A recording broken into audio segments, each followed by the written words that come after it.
I've got 15 minutes today to talk to you about building your brand awareness.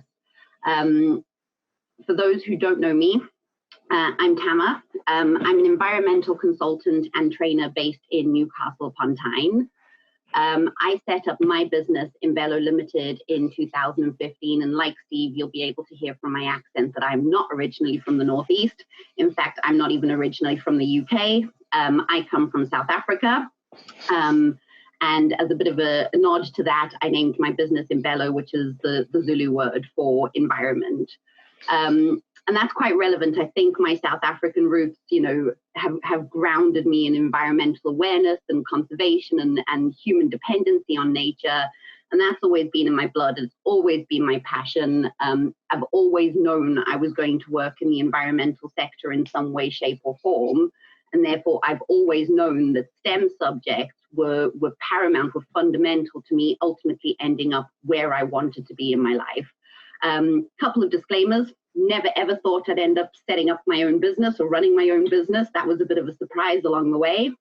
And also, I'm an environmental consultant. I am not a marketing person. This is something that I've had to learn in the bubble of running my own business. So I'm just going to share kind of my experiences. Just a little bit about my business. I am an environmental consultant, and that kind of role has changed over the years because our knowledge and awareness about environmental management and environmental consultancy has developed as science has developed.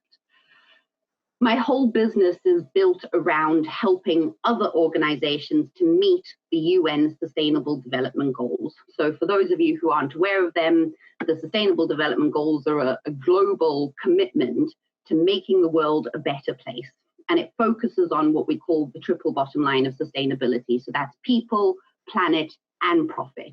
All three of those factors getting equal consideration, equal attention and effort and energy, and ultimately building to an equitable and fair and just and sustainable world. So I try to help businesses understand what those goals are and then help them put in systems and controls to meet those goals.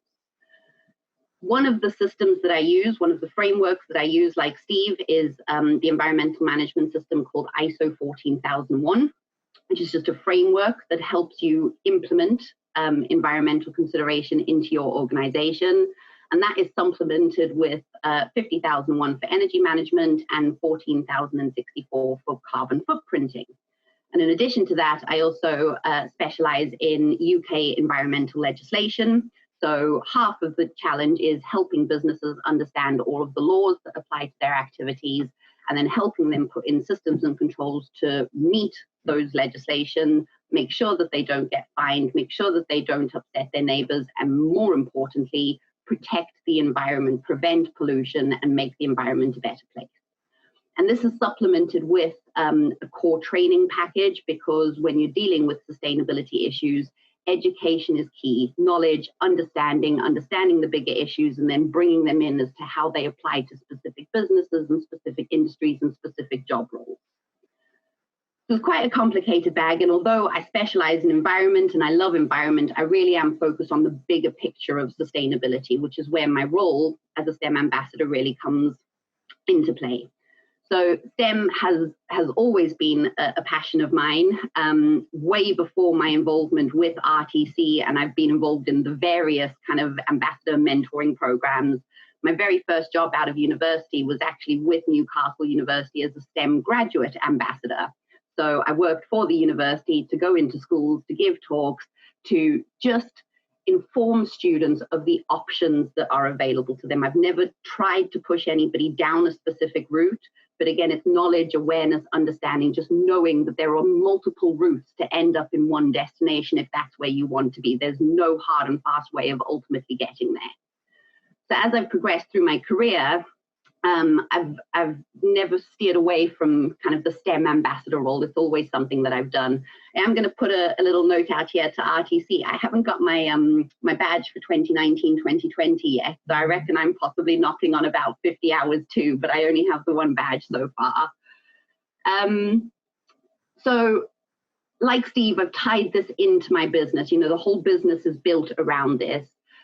The primary objective, the primary vision for my organization is to contribute daily to the UN Sustainable Development Goals. And that's through the work that I do with clients and helping them meet their objectives, but then also what I do personally within my own business and actually within my personal life too.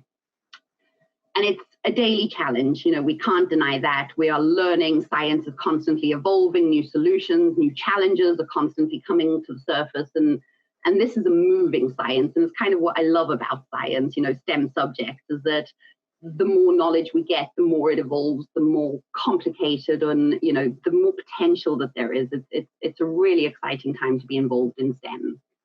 And ultimately, what I'm trying to do is mitigate the effects of climate change and make this world a better place for us, for our children, for our grandchildren, and for their grandchildren after that. And that's primary objective of why I set this business up and what I hope to achieve. So in terms of mapping activities against the Sustainable Development Goals, and this ties in really nicely with what Steve said about CSR, in terms of the work that Imvelo does, an environmental consultant, I tend to kind of tack on to the Sustainable Development Goals around climate action, around protecting our oceans, protecting land, creating sustainable cities and communities, responsible resource consumption. But I want to do more than that. Sustainability is not just about the environment, it's about that triple bottom line: people, planet, and profit.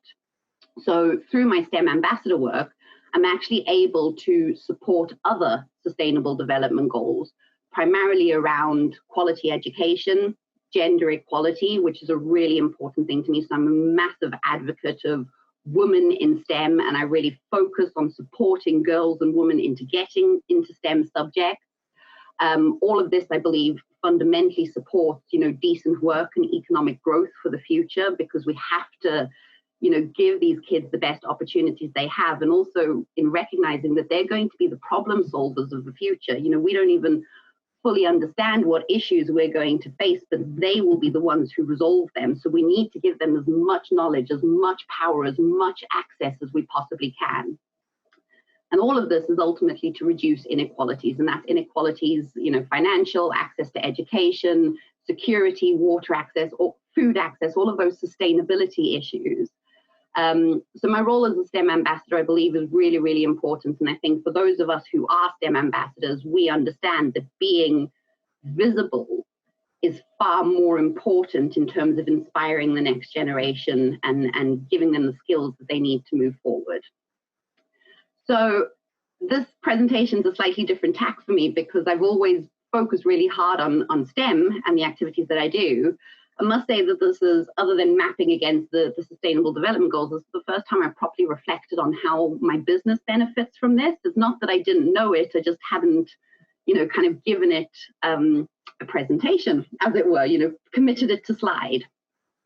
So this is how I feel my involvement as a STEM ambassador, and the various schemes. I've been a mentor, I've done all sorts of stuff, like Steve, I love doing this. And when I set up my business initially, got a bit overzealous, subscribed to loads of stuff, and then realized actually I wasn't earning any money for about 2 weeks, because I just fully committed to STEM activities. And I was like, we're going to have to rationalize this a little bit, because obviously I've still got a business to run, but it's so much fun doing these activities that it's really easy, and right now, while we've got this extra time on our hands, it's been awesome to be able to give so much more and not really worry about the impact on the business, because business is slightly different right now.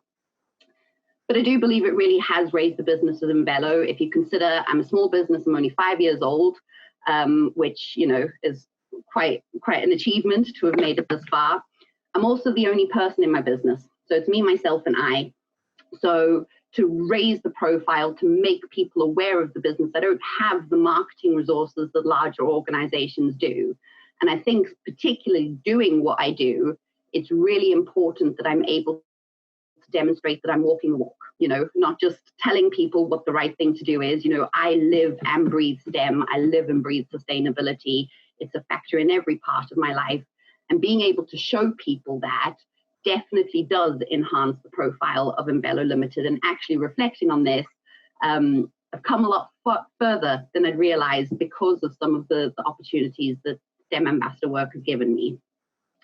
So the one thing is, and this is the most obvious in terms of your corporate social responsibility and communicating to the wider world about the work that you do. Any opportunity that you engage in the STEM ambassador gives you great material for social media and for digital marketing. And it goes from all sorts. It's obviously posts that I put out to say I've been involved in something, but also the other organizations that are involved in those activities. So the ones that organize it, if they post, it goes out to their whole network. If there have been other speakers or other businesses involved in the activities, then it goes out to their whole network. So just by being involved in these, you're actually extending your digital marketing reach far greater than in fact, most of the time than I even realize. And it's not just that, it's the teachers that are involved, it's the parents that are involved, the organizations that they work with, know, their friends. Every business owner knows the value of building a network, and this is just one way to build a network around people who care about the same things that you care about. And I must say, when I put these types of posts up, I get significantly more engagement, significantly more commenting, and people tend to remember this type of thing. Oh yeah, didn't you do that talk? Weren't you at that event? And it really does stick. It makes you stick in people's minds.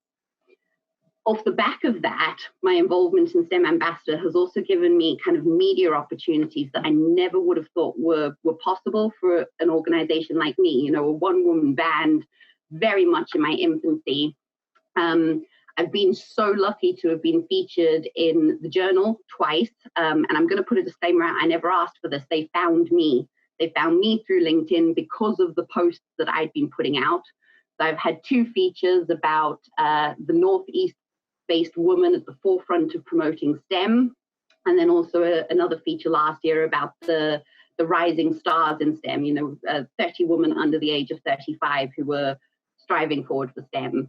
And also some fun things like being invited to talk on podcasts. And, again, all of this kind of reaches a network bigger than you could ever reach on your own, especially bigger than I could ever reach on my own as a one-woman band with actually trying to run a business. The other thing that involvement in this has done, and, not detracting from the environmental work that I do a lot of work, I do really good work, but the whole package of sustainability has really given me opportunity to get national and, local national recognition for the work that I'm doing. And again, raise the profile of the organization so that I can demonstrate to customers now and future customers that I live and breathe what I do. I am passionate about this. And if you work with me, if you support me, if you want me to support you, you're going to get everything that I have to offer, everything that I'm passionate about. And, considering the age of the organization of 5 years, I've done really, really well to be able to get recognized, to win, several awards, to be shortlisted for several awards. And one of the highlights actually was an international magazine called Sustainability Today, who found me and issued me with the Company of the Year, Environmental Sustainability Company of the Year. And that came with the whole press release. It went out to tens of thousands of business owners. There was photographers, and it was so much fun. It was such a big to-do. When, for anybody who's ever filled out award application, they ask you, what does your business do? But how do you live and breathe what your business is aimed to achieve? So having STEM ambassador stories to supplement those applications definitely does give me a competitive edge as an organization.